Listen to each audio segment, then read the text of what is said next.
Hi, I'm in the Bearing book. I had finished off chapter 15 last time and then noticed that I forgot to read the final paragraph of chapter 15 in this book, where they were dealing with Acts 16, verses 4 and 5. We will read Acts 16, verses 6 on. But this was their concluding thought about the governing body. So paragraph 20 read, "True modern-day Christian overseers, including members of the governing body, are imperfect, as were Paul, Barnabas, Mark, and other anointed elders in the first century. But because the governing body strictly follows God's word, and sticks to the pattern set by the apostles, they prove themselves trustworthy. As a result, the congregations are being strengthened and made firm in the faith. So they compare themselves to the apostles. And my question would be, since the apostles had direct assignment from Jesus and had been moved by the Holy Spirit in where they were going and what they were talking about, why do we need a governing body? We still have the apostles' teachings.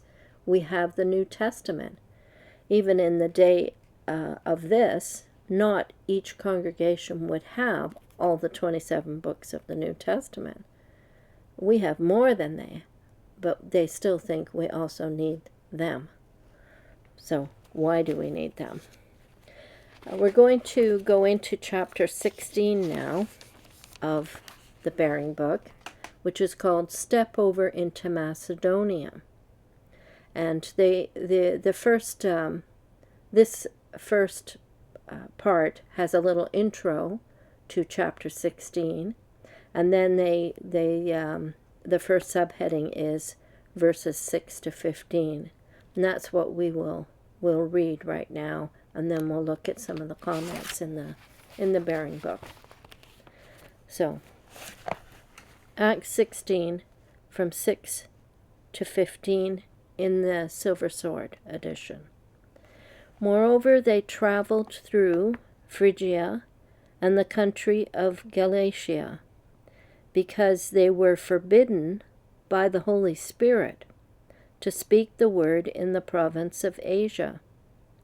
Further, when they came down to Mysia, they made efforts to go into Bithynia, but the Spirit of Jesus did not permit them.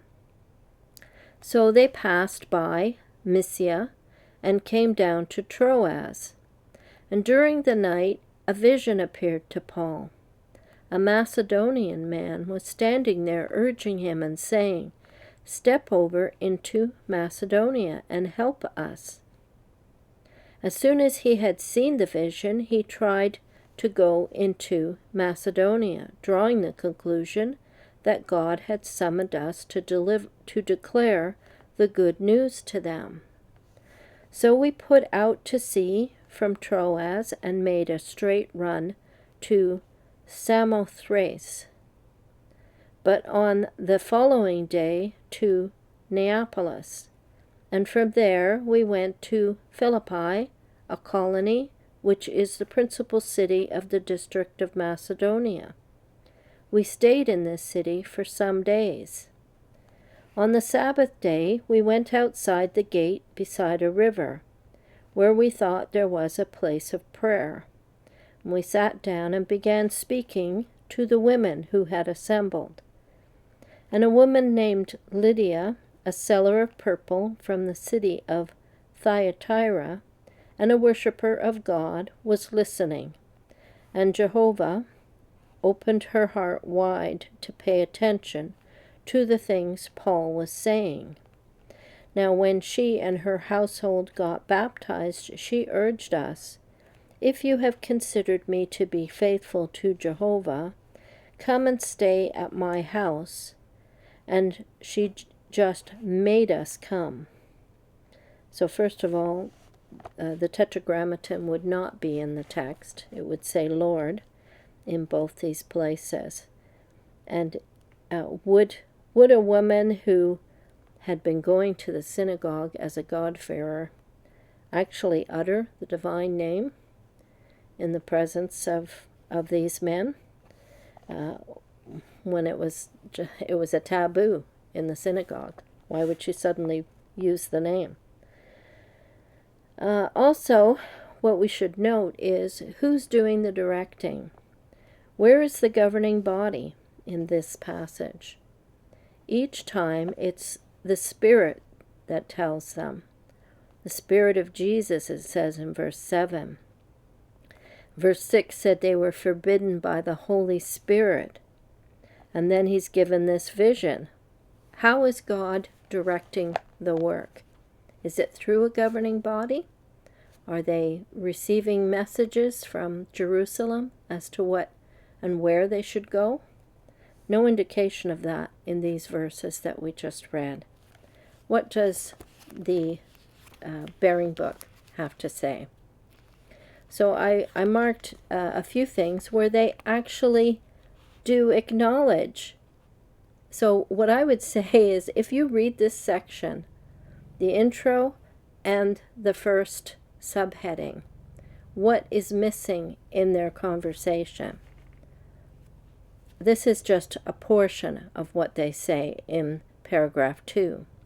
Jesus, by means of God's Spirit, wants to guide Paul's party all the way through Asia Minor.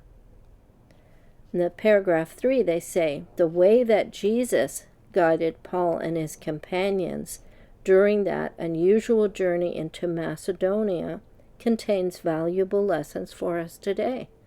Yes, it does. Paragraph 4, they say they were prevented from preaching in Asia. And then it says later in that paragraph, Jesus again used the Holy Spirit to block them. They did not know where to preach. They had knocked, as it were, on the door leading to Asia, but in vain. They had knocked on the door leading to Bithynia, again in vain. Still, Paul was determined to keep on knocking until he found a door that would open. And then it says they reached the port of Troas, the natural gateway to Macedonia. There, for the third time, Paul knocked on a door, and yes, it was swung wide open. During the night, in the next paragraph, paragraph 5, they quote, during the night a vision appeared to Paul. Then his conclusion was that God had summoned us to declare the good news to them. Finally, Paul knew where to preach. The next paragraph, 6, God's Spirit intervenes. This is what they comment on. Jesus stepped in. Jesus directs him. So all of these statements they're making show you that the governing body wasn't involved at all. So they kind of make that admission, because governing body is not mentioned. They closed off chapter 15 with the governing body having the authority and them following that example. And now they've got 6 paragraphs so far where the governing body isn't mentioned, but the Spirit is. Paragraph 7 also says God's Spirit guiding, but now they're talking modern day. They said, should we give up thinking that God's Spirit is not guiding us? Now they're talking to individuals if you're bearing fruit. No, remember that Paul too encountered setbacks, yet he kept on searching until he found a door that opened. We can be sure that our perseverance in searching for a large door that leads to activity will similarly be rewarded. So, do you as a rank and file witness have God's Spirit? Is that the teaching of the organization? Or do they separate those who are anointed with the Spirit? And so you are only acquainted with someone else who has the Spirit, but then you're told to do the work of the anointed. Okay, I think that was all. Oh yeah, there was one more thing. In paragraph 9, they have that they accepted the invitation to step over into Macedonia. But who invited them? Who directed them? Who gave them those assignments? It wasn't the governing body. They get personal, direct guidance from the Spirit. I'm going to link to a video called Vivian's Witness. It's the first of 4 videos of my story, my journey, why I was in the Watchtower and why I left. So you could follow the links if you want to watch the whole thing. But my life changed when I asked God to help me. When I asked Him to help me understand the Word, the Bible, and to show me the way. That's when my life changed, when the Holy Spirit was involved.